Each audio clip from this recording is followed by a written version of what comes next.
अस्सलाम वालेकुम जी। आज का लेक्चर हमारे पास रेफ्रिजरेटर के बारे में है। लास्ट लेक्चर हमने हीट इंजन के बारे में देखा। ये सारी चीजें हम पढ़ रहे हैं ताकि हमें सेकंड लॉ ऑफ थर्मोडायनेमिक्स की स्टेटमेंट्स को समझने में आसानी हो। ठीक है, तो शुरू करते हैं कि रेफ्रिजरेटर क्या होता है। अब हम सब जानते हैं कि हीट ट्रांसफर होती है डिक्रीज टेम्परेचर की तरफ, यानी हाई टेम्परेचर से लो टेम्परेचर की तरफ, या एक जगह टेम्परेचर ज्यादा है दूसरी जगह टेम्परेचर कम है तो वो आसानी से ट्रांसफर हो जाएगी। ठीक है, ऐसी ये नेचर का यानी नेचुरल प्रोसेस है, इसके लिए हमें किसी डिवाइस की जरूरत नहीं पड़ती। मगर अगर अब इसका उलट काम करना हो कि यानी कि हीट को लो टेम्परेचर से ले जाना हो किस पे, हाई टेम्परेचर पे, तो हमें कुछ स्पेशल डिवाइसेस की जरूरत पड़ेगी जो कि कहलाती हैं रेफ्रिजरेटर। ठीक होगी बात। अब रेफ्रिजरेटर को अगर हम डिफाइन करवाएं तो क्या होगा कि एक डिवाइस है और ये भी साइकिल में काम करती है जो बॉडी का टेम्परेचर मेंटेन करती है लोअर सराउंडिंग के लिहाज से, यानी सराउंडिंग के टेम्परेचर के लिहाज से बॉडी का जो टेम्परेचर है उसे कम रखती है, तो इसका मतलब उसमें से हीट निकाल के बाहर फेंकती रहती होगी। तो ये बेसिक डिवाइस है हमारे पास। ठीक है, तो जनाब अब रेफ्रिजरेटर बेसिकली हीट इंजन की तरह साइक्लिक प्रोसेस है। ये साइक्लिक प्रोसेस आपके पास यानी एक साइकिल में इसमें एक वर्क हो रहा होता है इसके अंदर। तो फ्लूइड जो इसमें वर्किंग फ्लूइड है उसे हम एक खास नाम दे देते हैं रेफ्रिजरेट गैस, यानी जो इसके अंदर वर्किंग कर रही होती है साइकिल के अंदर। अब आपके पास जो ये रेफ्रिजरेशन का साइकिल है जिसमें वेपर कंप्रेशन जो रेफ्रिजरेशन साइकिल में होता है उसमें चार मेजर हम कह सकते हैं कि कंपोनेंट्स हैं। वो कंपोनेंट्स क्या क्या है, उसमें आपके पास एक कंप्रेसर का किरदार है, कंडेंसर है, एक्सपेंशन वॉल है और एवापरेटर है।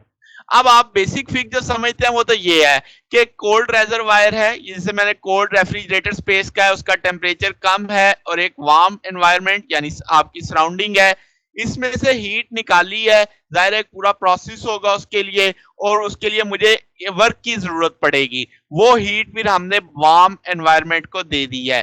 तो ये आपका बेसिक अप्रोच है। अब ये जो अंदर सर्कल में जो हो रहा है वो आप यहाँ पे देख सकते हैं। इसको हम जरा थोड़ा सा समझते हैं, ज्यादा डिटेल में नहीं जाएंगे, थोड़ा ओवरव्यू करेंगे हो क्या रहा है।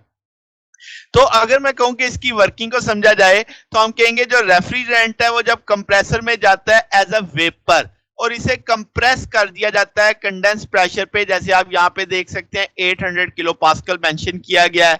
और जब ये कंप्रेसर से निकलता है तो इसका टेम्परेचर यानी हाई टेम्परेचर पे होता है, इसे ठंडा किया जाता है किसमें, कंडेंसर में। अब आपके पास जो कंडेंसर है वो जब रेफ्रिजरेंट उसमें मूव कर रहा होता है कॉइल्स के अंदर, जो कंडेंसर की कॉइल होते हैं, तो हीट निकाल ली जाती है। ठीक है, सराउंडिंग मीडियम से बाहर फेंक दी जाती है। अब ये जो आपके पास रेफ्रिजरेंट है ये कैपिलरी ट्यूब में एंटर होता है, तो इसका जो प्रेशर है और टेम्परेचर है ड्रास्टिकली गिरता है। बेसिकली अंदर कहते हैं, आप यहाँ पे लिखा हुआ है थ्रॉटलिंग इफेक्ट, तो आप समझे एडियाबैटिक एक्सपेंशन देते हैं वहां पे, तो जिसकी मदद से उसका प्रेशर और उसका टेम्परेचर गिर जाता है। तो अब ये जो चीज है ये जाती है किसमें, एवापरेटर में। ये जो जिसका टेम्परेचर देखो -25 पे चला गया है।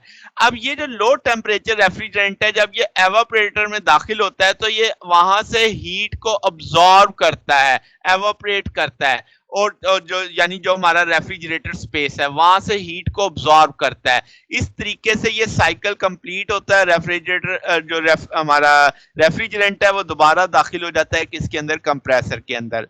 अब जो हमारे घरों में फ्रिज होती है अगर आप देखें तो उसमें जो फ्रीजर कंपार्टमेंट है वो काम कर रहा है किस तौर पे, एवापरेटर पे, क्योंकि वहां से हीट अब्सॉर्ब की जा रही है।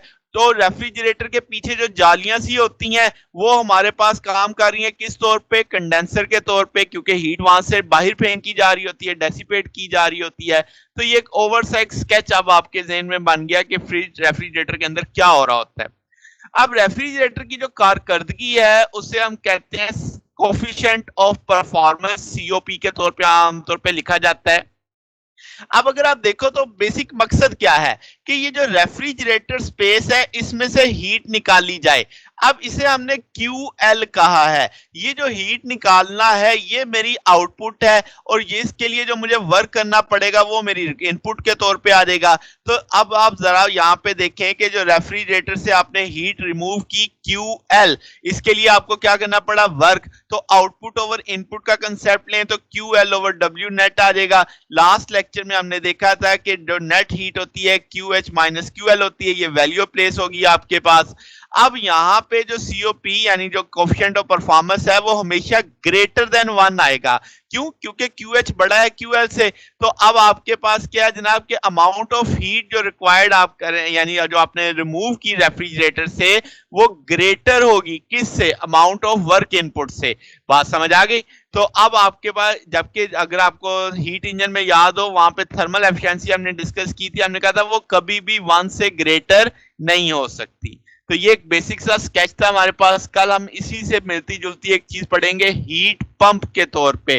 तो ये 3 डिवाइसेस पढ़ने के बाद हम फिर स्टेटमेंट्स बनाएंगे सेकंड लॉ ऑफ थर्मोडायनेमिक्स की। फिर हमें वो समझ आएगी कि वो इन तीनों जो आप डिवाइसेस पढ़ रहे हो, हीट इंजन, आपका रेफ्रिजरेटर और हीट पंप, वो इनकी एफिशिएंसी पे एक लिमिट लगाता है। कि सेकंड लॉ हमें बताता है कि ये अब तक तो सिर्फ हम हीट का फ्लो पढ़ रहे हैं ना, कि डायरेक्शन हमें समझ आ रही है। अब इनकी कारकर्दगी, इनकी एफिशिएंसी पे एक लिमिट लगाई जाएगी। वो क्या होगी, वो सेकंड लॉ हमें समझाएगा। तो कल के लेक्चर हीट पंप के बाद हम स्टेटमेंट्स बनाएंगे सेकंड लॉ ऑफ थर्मोडायनेमिक्स की। तो आज के लिए बस इतना ही, बकिया इंशाल्लाह फिर नेक्स्ट देखेंगे। अगर आपको इसमें कोई बात पूछनी हो, कोई डाउट हो तो नीचे कमेंट्स में पूछ सकते हैं। वीडियो अच्छी लगी हो तो वीडियो को लाइक कीजिएगा, दोस्तों के साथ शेयर कीजिएगा और चैनल को भी सब्सक्राइब कर दीजिएगा। अब तक के लिए इतना ही, बकिया इंशाल्लाह फिर नेक्स्ट देखेंगे। ओके, अल्लाह हाफिज।